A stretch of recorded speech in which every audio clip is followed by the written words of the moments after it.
오늘 시편 40편은 다윗의 신앙 고백인데, 다윗은 오늘 너무 기막힌 일을 당했어요. 답답하고 억울한 일을 당했어요. 여러분, 말 그대로 기가 막히다는 게 뭡니까? 우리의 몸에 흐르는 기가 있는데 그 기가 다 막혔어요. 그러면 어때요? 꼼짝 못하죠. 몸이 굳어버리는 거예요. 너무 충격을 받고 너무 놀라니까 어쩔 줄을 모르고 그냥 굳어버리는 상태. 다윗이 지금 그렇습니다. 너무나 기가 막히고 답답하고 억울한 상황에 처했던 다윗. 오늘 시편 40편 2절에서 다윗은 이렇게 고백합니다.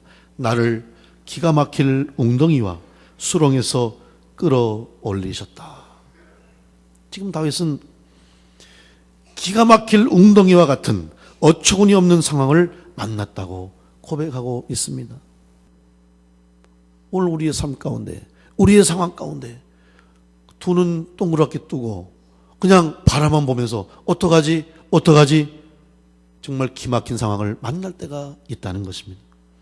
바로 다윗이 지금 그런 상황 가운데서 웅덩이에 빠진 것 같은, 수렁에 빠진 것 같은 그런 큰 어려움을 만났음을 그는 고백하면서, 이 웅덩이라고 하는 것도 여러분 우리가 생각하는 웅덩이가 아닙니다.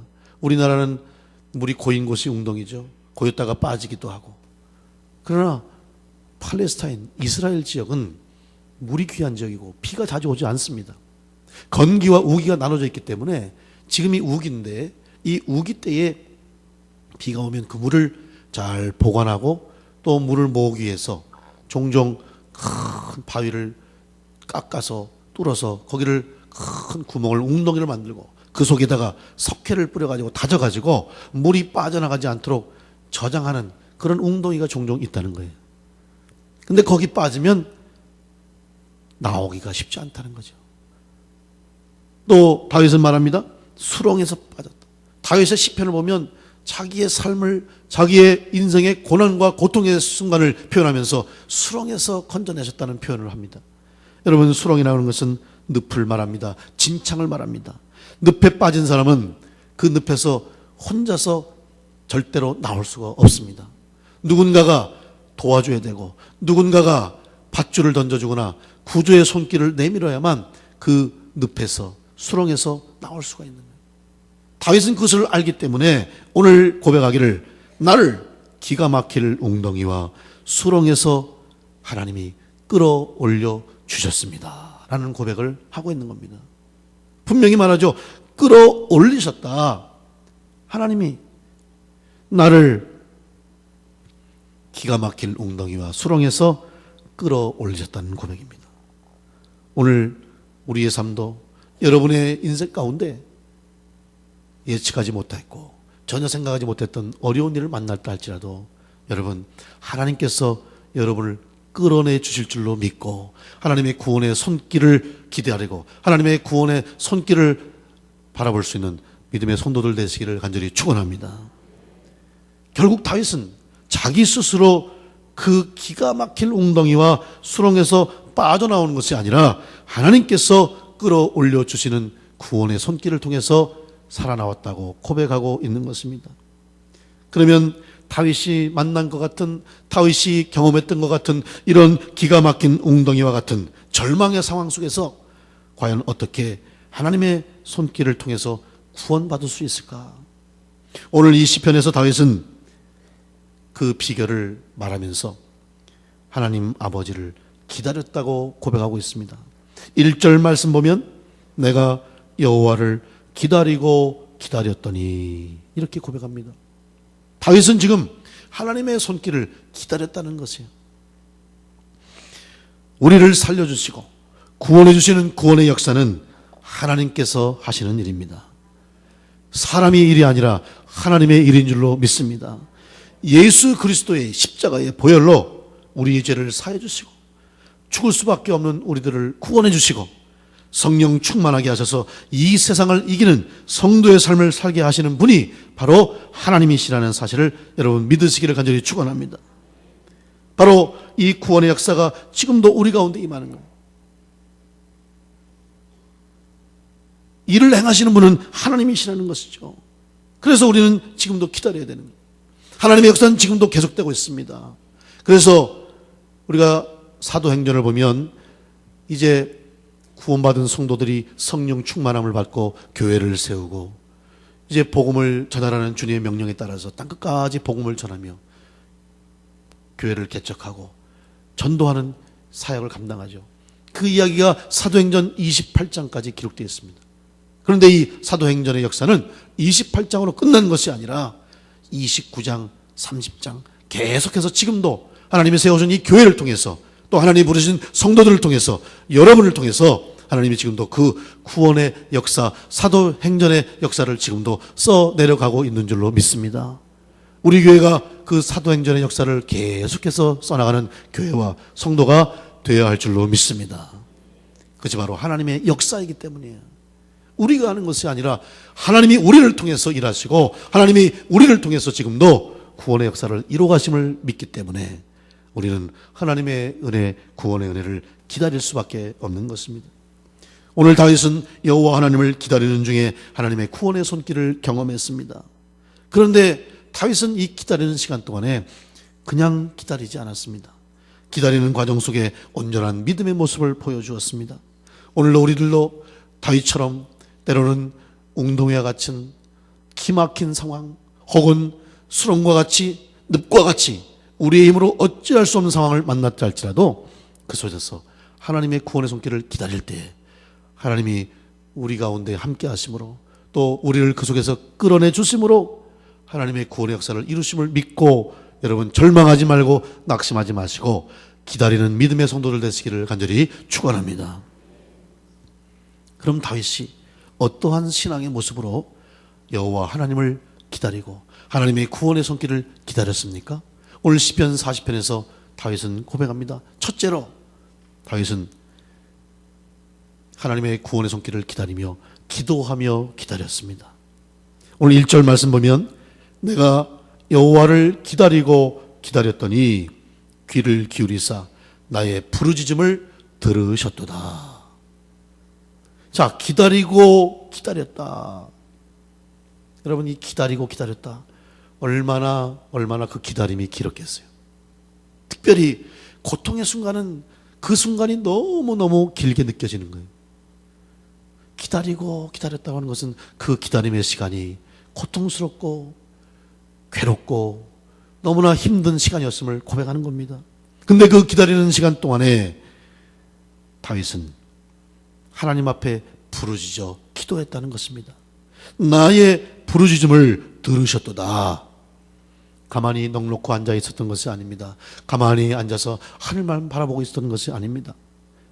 다윗은 간절한 마음으로 하나님께 기도했습니다. 하나님, 이 절망 속에서 이 웅덩이와 같은 기가 막힐 웅덩이와 같은 이 수렁 속에서 하나님 나를 건져내 주시고 나를 구원해 주시옵소서. 하나님께 기도하실 때, 부르짖었을 때 하나님이 그의 기도를 들으시고 그에게 구원의 손길을 내밀어 주신 줄로 믿습니다.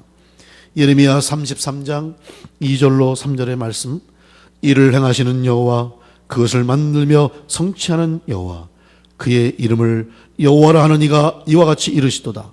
너는 내게 부르짖으라. 내가 내게 응답하겠고 내가 알지 못하는 크고 은밀한 일을 내게 보이리라.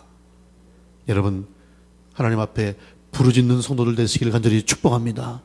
기도하십시오. 특별히 어려울 때, 특별히 힘들 때 우리 성도는 그때 기도해야 되는 거예요. 그게 성도의 모습이에요. 믿음 없는 사람들은 어려운 일 만나면 누구 탓, 자기 팔자 탓, 상황 탓, 또 어려운 일 만나면 원망하고 불평하고 불만하고 그 속에서 주저앉지만 우리 믿음을 가진 성도들은 그 속에서도 하나님의 구원의 역사, 하나님이 어떻게 이 문제를 해결해 주시고 내가 처한 이 상황을 어떻게 하나님이 해결해 주실 거에 대한 기대를 가지고 기도하고 하나님 앞에 간구할 때 하나님의 놀라운 은혜가, 하나님의 구원의 계획과 또 역사하심이 여러분의 기도를 통해서 응답해 주실 줄로 믿습니다. 우리는 기도해야 합니다. 기도는 하나님을 잘 아는 사람이 기도하는 겁니다. 하나님 모르는 사람은 기도할 수 없습니다. 왜냐하면 하나님 마음을 알기 때문에 기도할 수 있는 것입니다. 하나님이 일하시는 방법을 잘 알기 때문에 우리는 하나님 마음에 합한 기도를 드릴 수가 있는 것입니다. 다윗은 하나님 마음에 합한 사람이었습니다. 다윗은 하나님의 법궤를 예루살렘으로 모셔오는 것이 너무나 기뻐서 바지가 벗어지는 것도 모를 정도로 기쁨으로 춤을 추면서 하나님을 찬양했습니다. 그리고 하나님의 법궤를 위해서 장막을 세우고 대제사장들에게 이 법궤를 모시면서 하루 종일 찬양했습니다. 또한 전쟁에서 얻은 전리품을 하나님께 드렸습니다. 승리할 때마다 하나님께 영광을 돌렸습니다. 특별히 다윗은 하나님을 위한 일이라면 무엇이든지 하기를 원했습니다. 비록 지금 자기 자신은 편안하고 안락하고 멋진 왕국에서 살고 있지만 하나님의 법궤가 지금 장막에 천막에 모셔 있는 것이 늘 마음에 걸리고 죄스러웠습니다. 그래서 그는 성전 건축하기를 간절히 원했습니다. 그러나 하나님은 다윗에게 그것을 허락하지 않으셨습니다. 그래도 다윗은 실망하지 않고 또 포기하지 않고 성전 건축을 위해서 준비했습니다. 많은 물질을 준비했어요. 성경에 보면 다윗이 순금 3,000달란트, 순은 7,000달란트를 성전 건축을 위해서 하나님께 바쳤다고 그랬어요. 여러분, 순금 3,000달란트 그러면 지금 감이 없으시잖아요. 이 금 3,000달란트가 오늘 우리가 쓰는 이 무게 단위로 계산해 보면 얼마나 되신지 아십니까?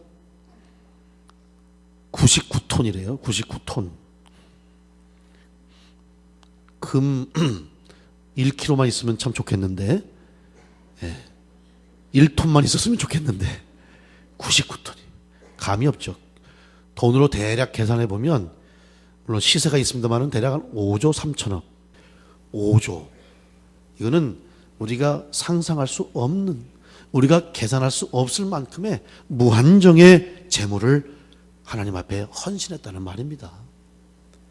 얼마가 중요한 것이 아니고 어느 만큼이 중요한 것이 아니라 다윗은 하나님의 전을 위해서라면 자기의 모든 것을 드릴 수 있는 믿음이 있었다는 말씀입니다. 왜 그렇습니까? 하나님이 살려주셨기 때문에. 하나님이 살려줘서 내가 살아있으니까 이 물질도 드릴 수 있고, 살아있으니까 내가 이렇게 물질을 얻고, 살아있으니까 내가 이것 다 가지고 있는데 다 하나님 것 아닙니까? 하나님께 드린 거예요. 오늘 여러분 살아있음을 감사하시고 살아있음을 여러분이 기쁘게 생각하시면 우리를 살리신 하나님을 위해서 기쁨으로 헌신할 수 있기를 간절히 축원합니다. 다 하나님 것인데 뭐 왜 못 드리겠습니까? 내 것이라고 생각하니까 문제가 생기는 거예요. 다윗은 이 물질 하나님 저에게 주신 것 하나님께 드립니다. 하나님의 성전을 위해서 예배를 위해서 드리오니 기쁨으로 받아주시고 내 아들 솔로몬이 성전을 지을 수 있도록 복을 내려 주옵소서. 이렇게 기도했어요. 저는 여기에 또한 또 하나의 다윗의 위대함이 있다고 봅니다. 욕심을 내지 않았어요. 하나님이 안 된다고 하시니까 포기했어요. 여러분 때로는 포기하는 것도 은혜가 되는 줄 믿습니다. 하나님 포기하게 하실 때는 이유가 있는 거예요. 다윗이 욕심을 내가지고 아닙니다. 내가 져야 됩니다. 꼭 내가 짓겠습니다. 내가 성전을 지어서 내가 아름답게 지은 성전을 지어서 하나님 앞에 영광 돌리는 주인공이 되겠습니다. 고집 피우고 지을 수도 있었겠죠. 왕인데.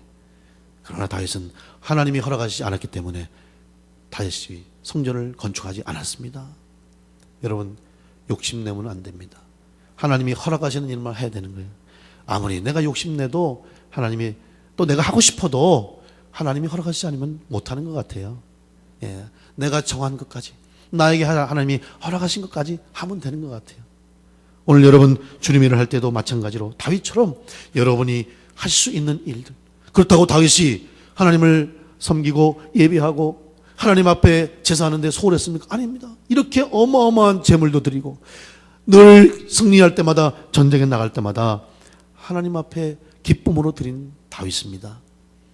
여러분에게 주어진 상황 가운데 때로는 앞이 깜깜하고 희망이 없어 보이고 도저히 이 웅덩이와 같은 상황, 기가 막힌 이 상황, 수렁과 같은 이 상황에서 어찌할 수 없을 때 하나님의 손길을 기다리며 기도함으로 기다리고 하나님의 마음에 합한 자의 삶을 살아갈 때 여러분에게 하나님의 구원의 손길이, 하나님의 능력의 손길이 여러분 가운데 임하게 될 줄로 믿습니다. 기도하며 믿음으로 하나님의 마음에 합한 성도로 기다리는 성도를 되시기를 간절히 축원합니다. 두 번째는 다윗은 기다리면서 하나님의 손길을 기다리며 소망 중에 기다렸다고 고백하고 있습니다. 오늘 시편 40편 17절 말씀에 보면 나는 가난하고 궁핍하오나 주께서는 나를 생각하시오니 주는 나의 도움이시여 나를 건지시는 이시라 나의 하나님이여 지체하지 마소서. 지금 다윗이 지금 자기는 가난하고 궁핍하다는 거예요. 하지만 주님은 나를 생각하지 않습니까? 하나님은 지금도 나를 생각하시오니 저는 염려하지 않습니다. 저에게 희망이 있습니다. 라고 고백하는 것입니다. 다윗은 그의 일생 가운데 어떠한 형편과 상황에서도 하나님이 자기를 생각하고 계시다는 사실을 절대로 잊지 않았습니다.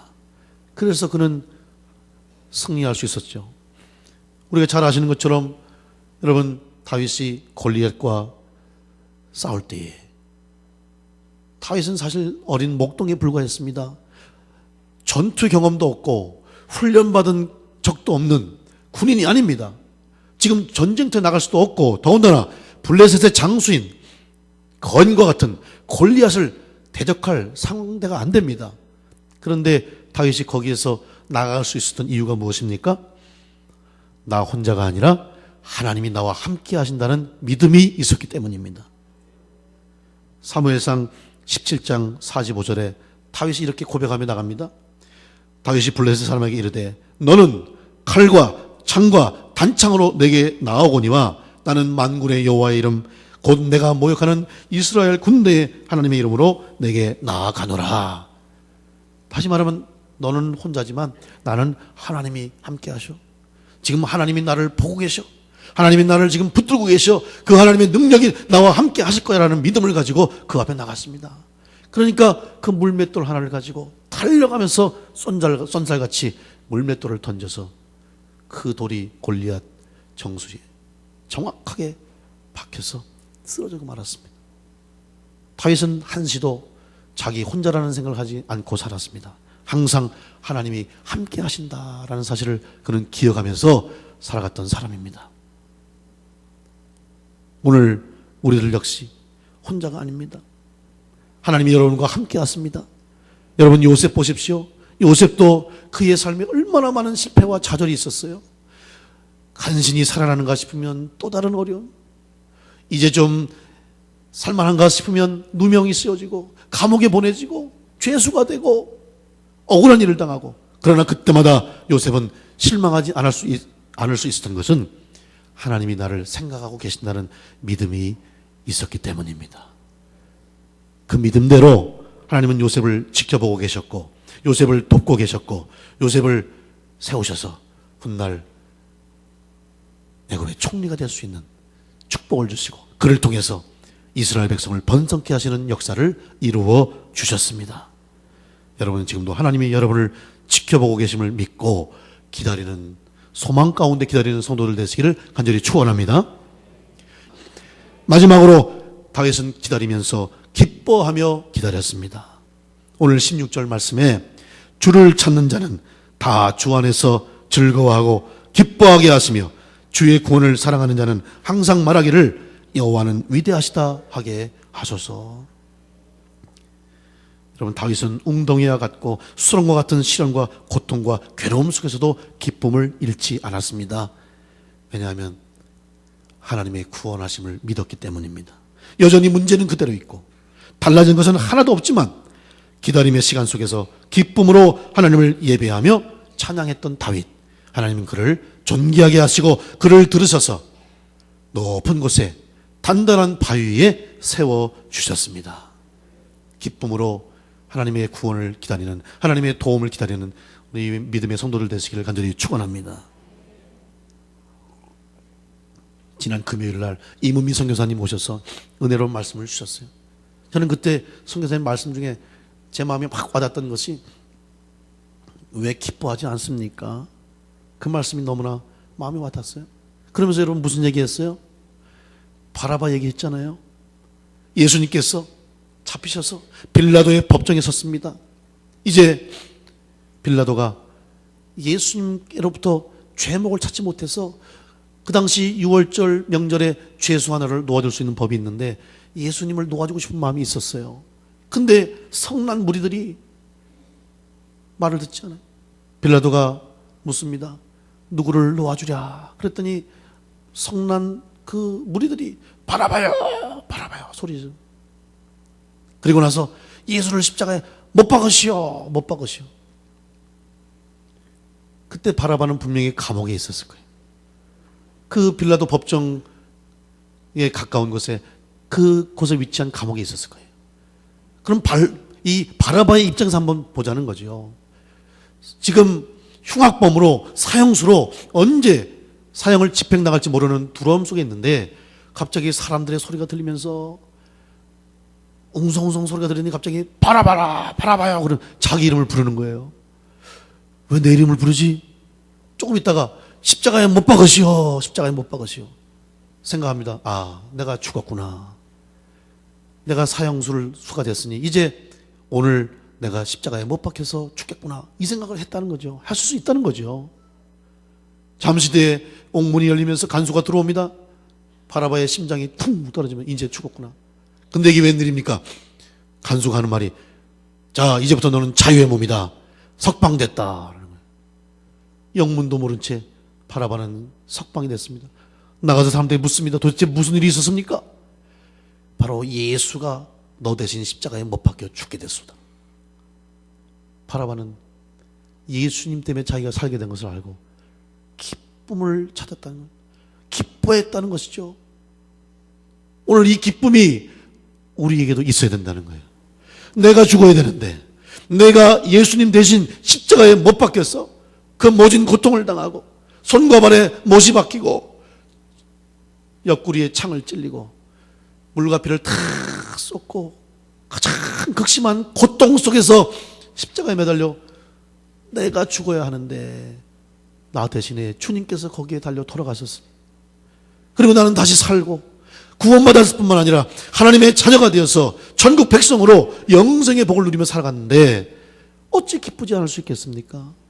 여러분 어떻게 우리가 기뻐하지 않을 수 있겠습니까? 그렇기 때문에 우리는 기뻐해야 한다는 사실입니다. 다른 거 다 떠나서 지금 내 상황이 어떠든 지금 나의 형편이 어떠하든 우리는 이 구원받은 이 사실 하나, 십자가의 은혜라는 나에게 주어진 하나님의 놀라운 축복 그거 하나만으로도 우리는 기뻐하고 감사해야 할 줄로 믿습니다. 기쁨이 충만한 성도들 되시기를 간절히 축원합니다. 오늘의 하나님을 기쁘시게 하는 교회가 될 수 있도록 먼저 여러분이 구원의 감격을 가지고 하나님의 사랑을 깨닫고 기뻐하며 살아갈 때 여러분을 통해서 우리 교회를 통해서 하나님을 기쁘시게 할 뿐만 아니라 하나님의 기쁨이 전달되는 놀라운 축복의 역사가 있게 될 줄로 믿습니다. 기뻐하며 소망 중에 믿음으로 기다리는 복된 성도들 되시기를 간절히 축원합니다. 다윗처럼 하나님의 구원의 손길을 기다리고 기막힌 상황 속에 말할 수 없는 어려움 속에 수렁에 빠진 것 같은 절망에 여러분이 덮고 있다 할지라도 기도하며 기다리고 소망 중에 기다리고 기쁨으로 기다림으로 다윗을 높은 바위 위에 올라가게 하시고 세워주신 하나님의 구원의 손길이 여러분에게도 동일하게 역사하심을 믿으시고 믿음으로 기다리는 성도가 되어서 다 하나님 앞에 영광 돌리는 축복의 주인공, 기적의 주인공이 다 되시기를 간절히 축원합니다.